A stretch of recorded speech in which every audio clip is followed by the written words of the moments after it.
Welcome back to the Stephen Knight Show. I want to thank you for tuning in tonight. Tonight, we have the latest and hot topics regarding the upcoming election, new Diddy accusations, and more information on the tragic death of One Direction singer Liam Payne. I want to remind you all over social media, Facebook, X, and IG.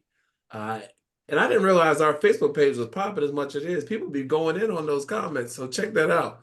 Also, please subscribe to our YouTube channel if you rather watch us. Go there to Stephen A. Show on YouTube. Subscribe and comment. We appreciate you. Make sure you vote. We know it's very important this year. And then also it's Breast Cancer Awareness Month. So do what you can for your screenings and everything. I believe they've changed the for your mammograms, for women getting mammograms to the age 40 because people are starting to catch it earlier. So make sure that you're doing that. But family, how y'all feeling today on this wonderful Monday? Y'all feeling good? Thriving and alive. All right. Well, our question of the day is, because we have 34 states that have allowed early voting, have you voted yet? Linnea? Yes, by mail. Okay. Brittany? I have not. I plan on going tomorrow. Okay. Chike? Absolutely.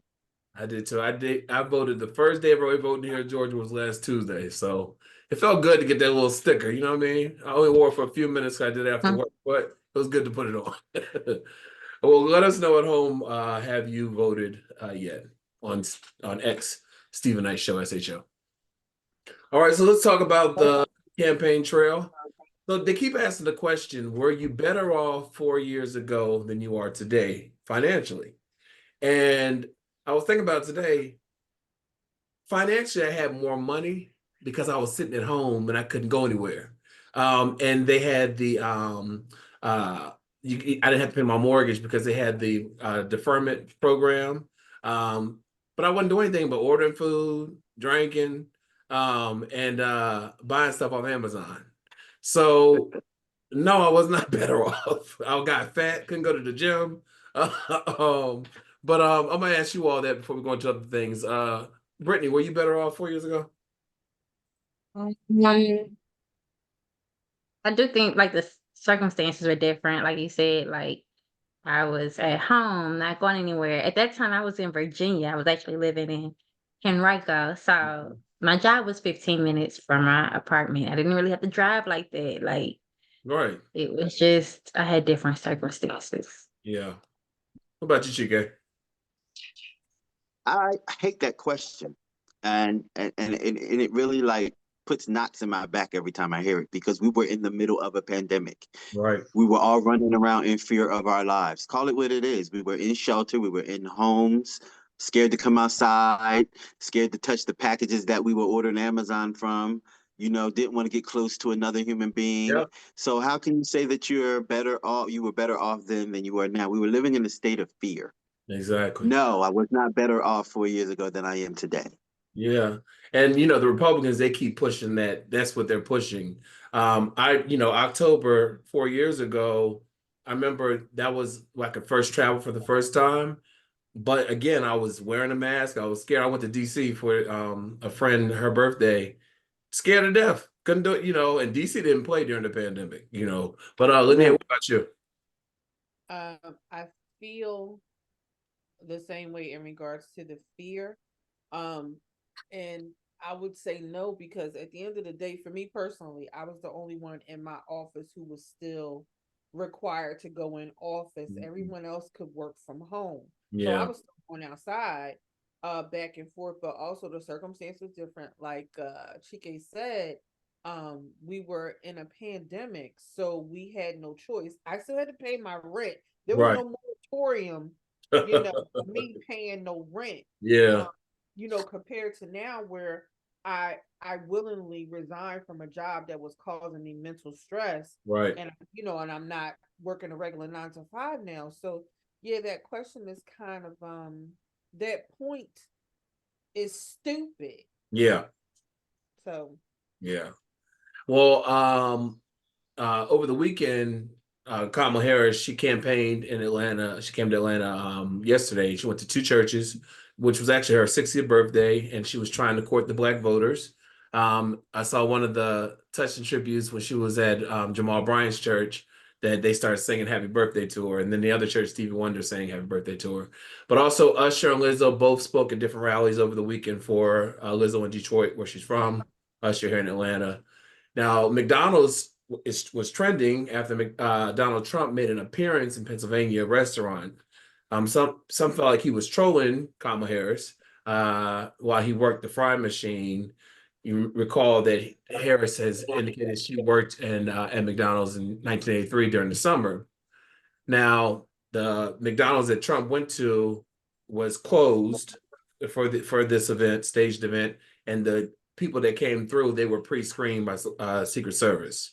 But McDonald's has since come out and said they never gave permission for any of this to happen. Now, Vice President Harris, today, she went to 3 battleground Rust Belt states, what are called the Blue Wall, in Pennsylvania, Michigan, and Wisconsin, campaigning with Republican Liz Cheney, who her and her dad, the former VP, have endorsed. Now, a new AP NORC poll indicates that voters are largely divided whether or not they prefer Trump or Harris when it comes to economic issues, although Harris is slightly in the lead there, according to the elements such as taxes on the middle class. Trump, he spent the day in North Carolina, first touring hurricane damage in Asheville before a rally in Greenville, later addressing faith leaders in Concord. And Tim Walz, he's in New York campaigning, but he also appeared on The View, ABC's The View today. And so, we got 16 days left in this election. It is neck and neck. They're saying that women are dominating in terms of who's coming out to vote early. What are you all thinking? What are you feeling, Chike? I'm feeling like God is behind us and we're going to do this.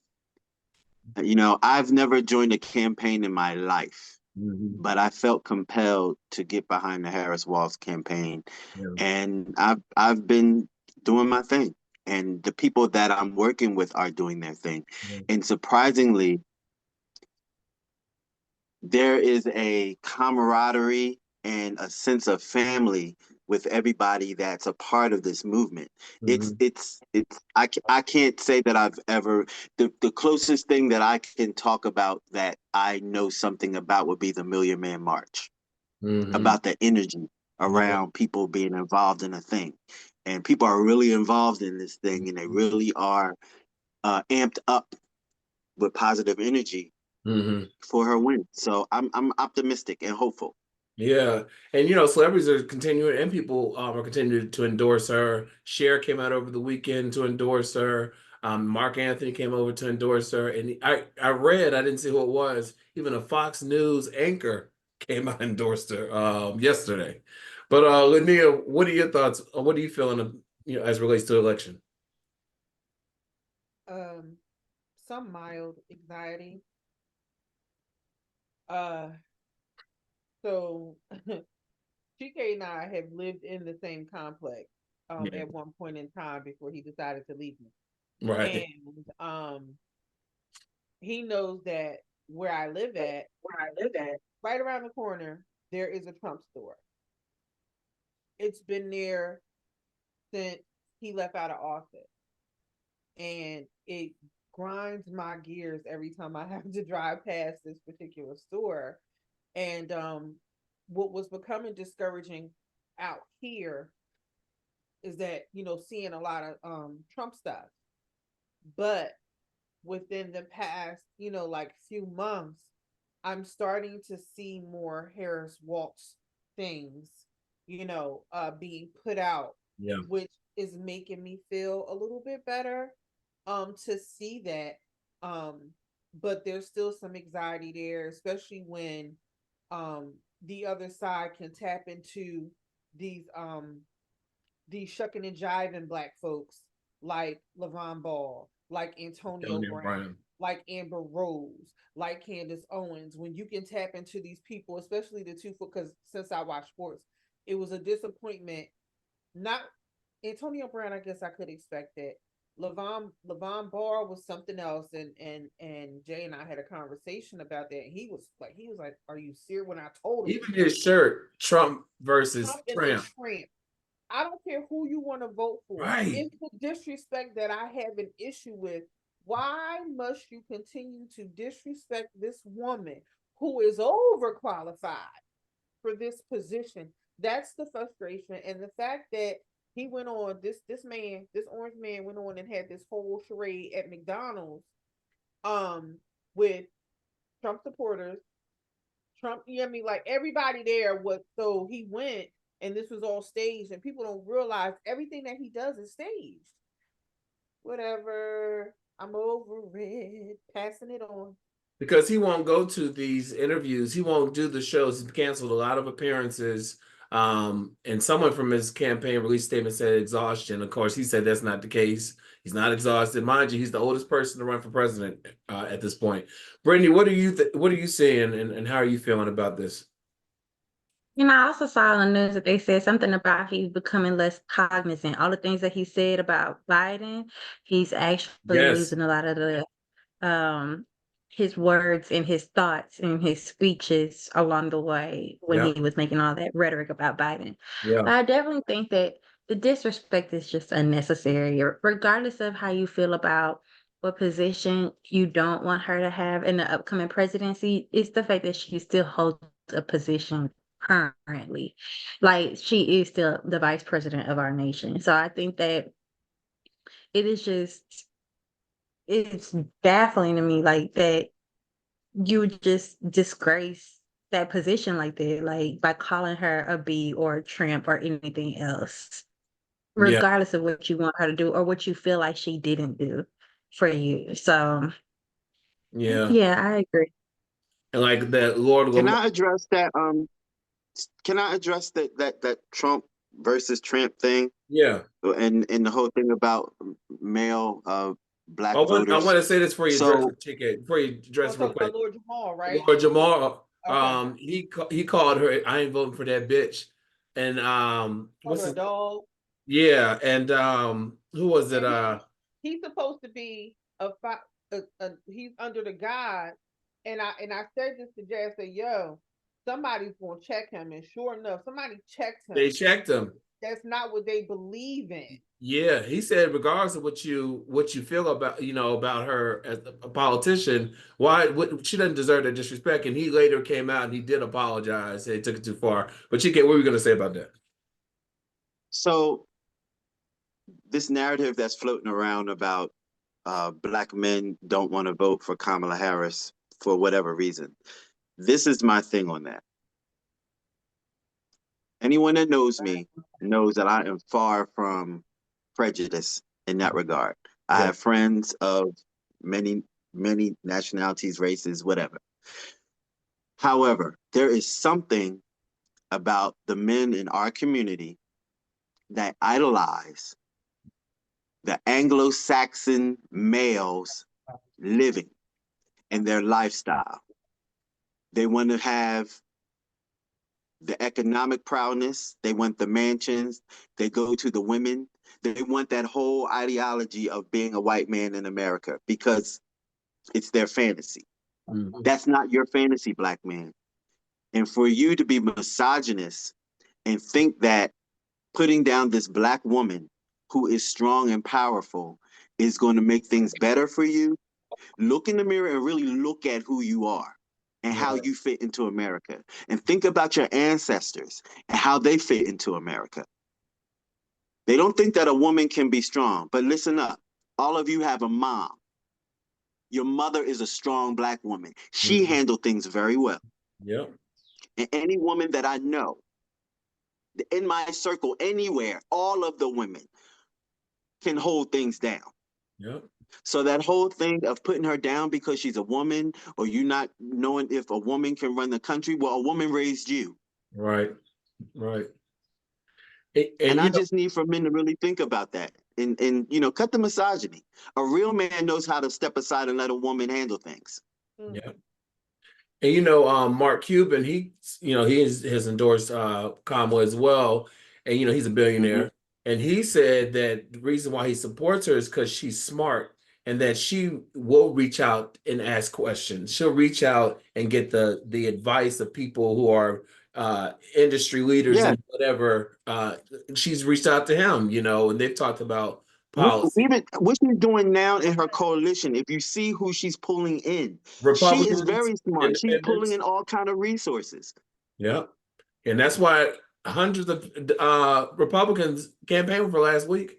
You know what I mean? And she's going to put a Republican in the cabinet. In her She cabinet. said it. Liz Cheney said she has never, since the 70s, voted for a Democrat. This is the first time she's. And they asked her. They did an interview today with what's Arnold Schwarzenegger's wife's name? Ex-wife. Maria. Yeah. And she asked her, she was trying to set it up like, are you doing this against Trump? And she said, well, it's against Trump, but also because I believe in Kamala. Not the fact that she's smart, the fact that she's the adult in the room. We may not agree on policies, but there's some of the things that she does agree with. She's changed her belief on the abortion situation. She said after Roe was overturned, she said that she's seeing what it's doing to women throughout the country. And so she can see where there is discussion there, Yeah. But the running theme, Stephen, is when you see Republicans endorsing her. There was a family, I think when she was in PA, I don't know if it was Erie, but they were at a forum. They held one of her rallies at their forum, and they said we've never voted Democrat before. We are a family of Republicans. Yes. They had that rally on their farm.